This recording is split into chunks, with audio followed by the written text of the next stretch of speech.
నమస్తే, నా పేరు స్వప్నిక వాల్మీకి. బులెటిన్లో డీటెయిల్స్లోకి వెళ్తే హెచ్ఎంటీవీ కథనంతో దారి పంచాయతీకి పరిష్కారం లభించింది. యాదాద్రి భువనగిరి జిల్లా బహదూర్పేటలో దారి పంచాయతీ పేరుతో హెచ్ఎంటీవీ కథనాలు ప్రసారం చేసింది.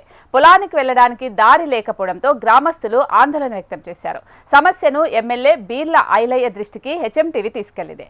సంబంధిత అధికారులు రైతుతో మాట్లాడి సమస్యను బీర్ల ఐలయ్య సాల్వ్ చేయడంతో రైతులు కృతజ్ఞతలు తెలిపారు. భువనగిరి జిల్లా బహదూర్పేట గ్రామం నుంచి మరో గ్రామానికి వెళ్లే లింకు రోడ్డును ఏళ్లుగా వ్యవసాయ పొలాలకు వెళ్లేదారిగా గ్రామస్తులుగా వినియోగిస్తున్నారు.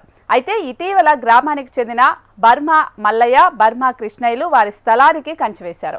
అది రహదారిగా ఉండటంతో దారికి అడ్డంగా కంచెవేశారు. దీంతో గ్రామంలో వారు తమ పొలాలకు వ్యవసాయ పనులకు వెళ్లేందుకు దారి లేకపోవడంతో ఆందోళన చెందారు. ఈ సమస్యను హెచ్ఎంటీవీ ప్రసారం చేసి ఎమ్మెల్యే బీర్ల ఐలయ్య దృష్టికి తీసుకెళ్లింది. దీంతో ఆయన అధికారులు రైతులతో మాట్లాడి సమస్యను పరిష్కరించారు.